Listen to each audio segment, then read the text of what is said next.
Good morning. All right, so today we're doing a couple of little projects in the house because we woke up, it was 3 degrees, kind of cold outside, so we're just going to do a few little things inside. And one thing that I am doing is using some sandpaper and redoing the front of our refrigerator. It's stainless steel. We got the fridge for $100. It runs well, it cools well, it does all the things it's supposed to do. But the front of it had some scuffs and scratches and things. It just didn't look great. So I'm gonna show you what I do to fix that, to make it look good. And you don't gotta be afraid of getting in there and trying to do it. You're not gonna destroy it. And it actually can come back out looking just as good as new. So let's go take a look at the fridge and I'll show you what I'm doing. So here it is, and as you can see, I've already started messing with it a little bit, but if I get the angles on here, you can see there's quite a bit of scuffs and scratches and things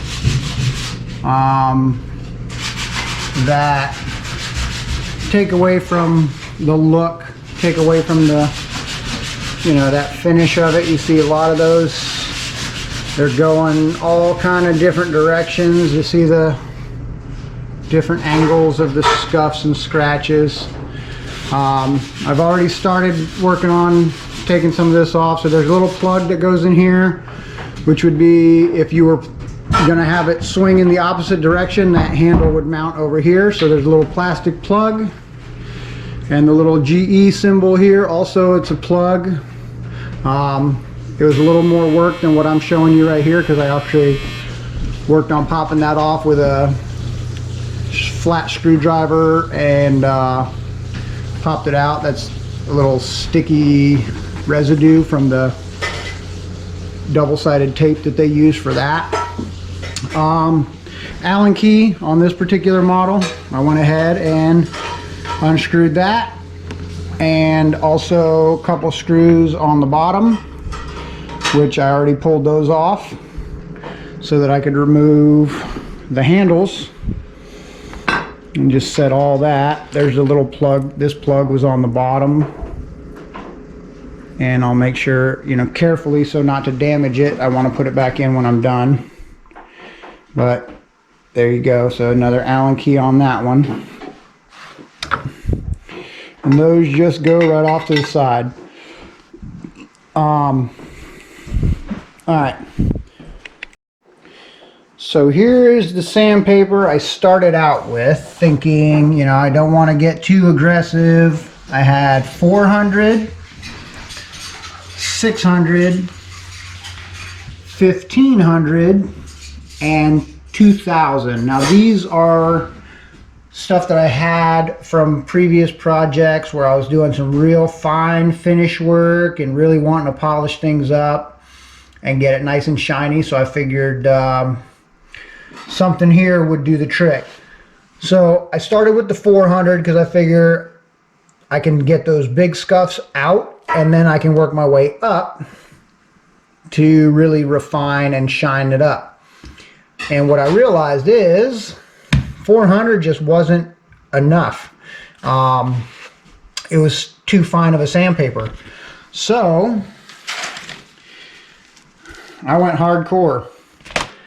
I went with 150 grit, which is for bare wood. And it's considered fine in the woodworking world. It is definitely not a fine grit if you're talking about paint finishes and that type of stuff. But for what we're doing, stainless steel, if you look at it, rolled steel actually has striations, or whatever you want to call it, that runs in line with the rollers when they roll out the sheet metal. So really, we're not trying to get it to a polished finish. That's not what we're trying to do. We don't want it to be a mirror. We want it to be a stainless steel. So I took this 150. I took my handy dandy sander block, which is for doing drywall. It's got a little foam base. If you notice that under there, see it sort of gives a little bit. That's a good thing. You want a little bit of give behind your sandpaper, but you still want it to be flat. And you can see I've already run across it a couple times. That's where we've got that gray residue stuck on them. And I'll show you what it does when I run it over there. So I don't know how well the camera picks up all these scratch marks. I'm trying to get the light angle so you can really see it, but the section that I'm looking at is right through here, and you've got grain and sanding and scratches that go up and down here. There's some that are coming sort of swirl in here. See how it's got a couple of little scratches and things around here. And I've started at the very top already a little bit, going this way. And you can see we still have some of that going the wrong direction here. So I'll show you basically what I'm doing. I'm using this, and the key is that I stay going horizontal constantly, the same direction, back and forth. I'm not moving up and down at all. And when I see, you know, there might be a low spot here, so I'm not catching those to get rid of them, I just take this and angle it in and push a little harder right into that area. And if I need to shift it down because it's not catching what I want it to catch, I move this down and then I go again, staying horizontal. I'm not sliding up and down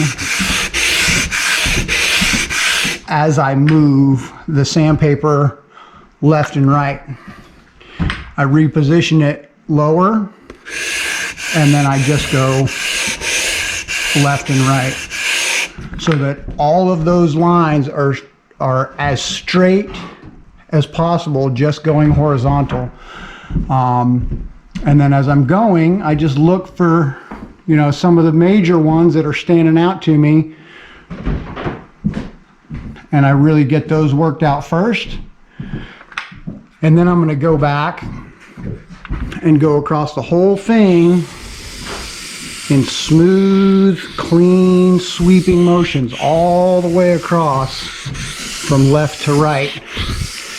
And what that's going to do is that's going to give me a smooth set of lines that go all the way across. And then if I want to work my way down off of this, I can take some 200 and then maybe the 400, just to smooth that out more and more. But depending on any scratches that you have, you want to pick a sandpaper grit that's as defined and as aggressive as what those are. Otherwise, you're never going to get rid of them. So don't be afraid of grabbing the smaller number, higher grit sandpaper. So.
All right, so we've got 150 all the way across, and if you look, it's not perfect, but majority of those vertical and swirling scratches are gone. This is still drying, so it looks a little bit crazy. So 150 leaves those lines, which looks very similar to what you're going to get from the factory as far as the roll marks and things. And if you have them all going the right direction, then it's going to look pretty good. But what I'm about to do is real lightly with a 400. I'm going to go back over everything one more time, real gentle, just to add a little bit more of a shine, and we'll see how that looks. It won't get rid of those lines because I'm jumping from 150 to 400, so some of those scratches and gouges that I just put in it will still be visible. But I actually want that because that's what you get with stainless steel when you get it brand new anyways. So let's see how that does.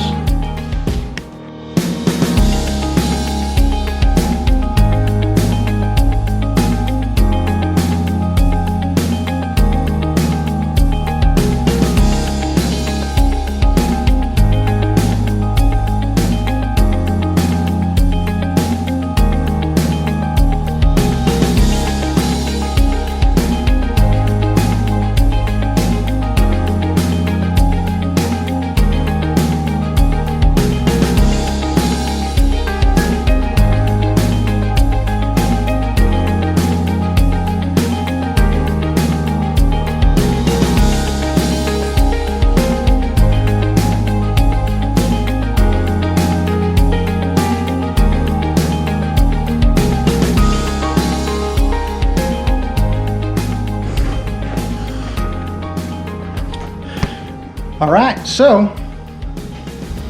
there it is.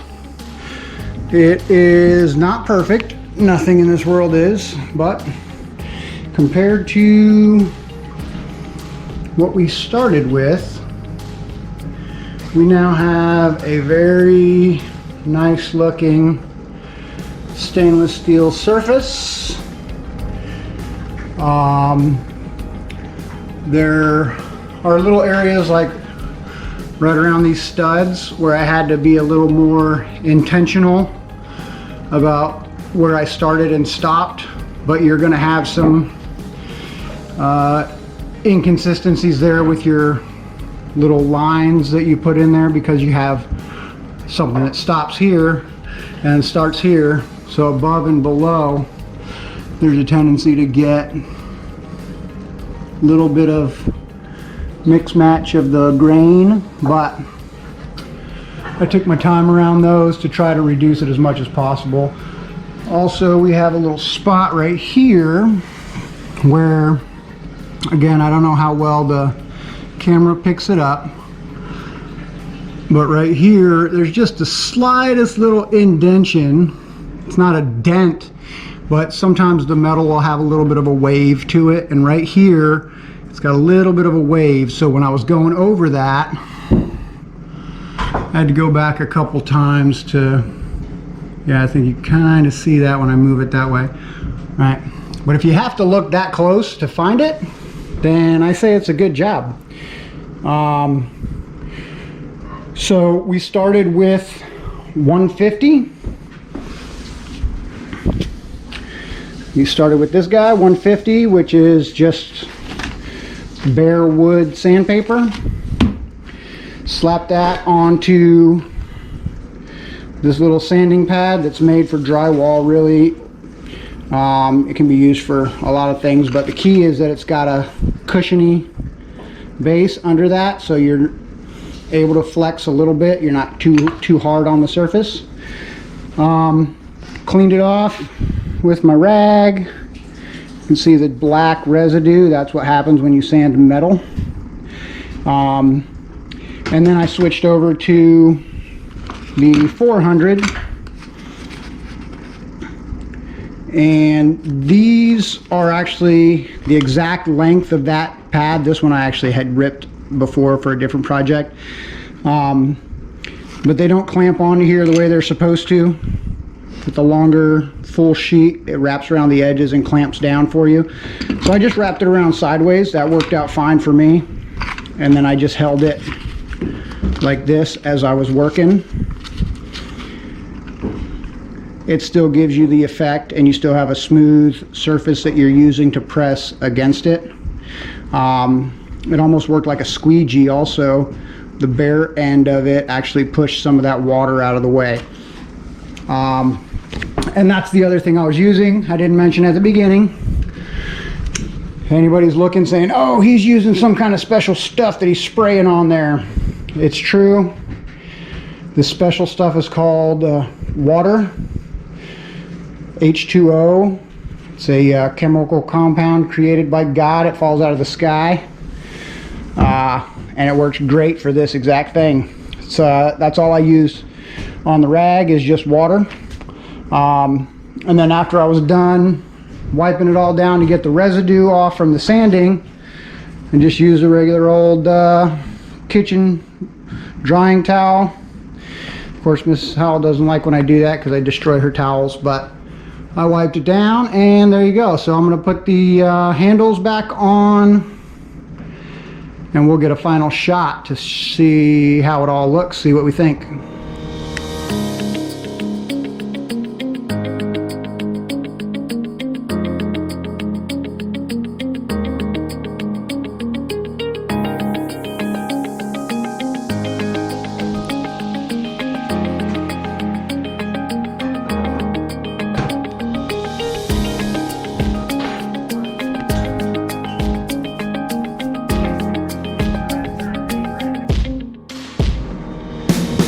And there it is.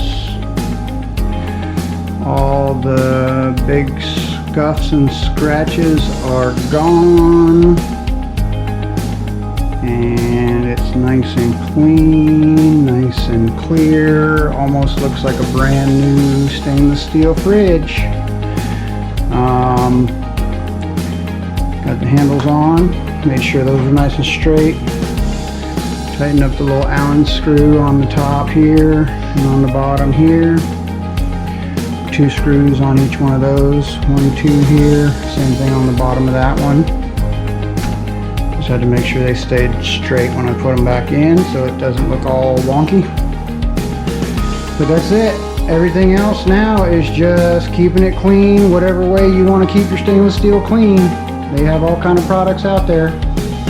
I'm not recommending any of them. I'm just showing you what I did to get rid of all those scuffs, and not too shabby for a $100 fridge.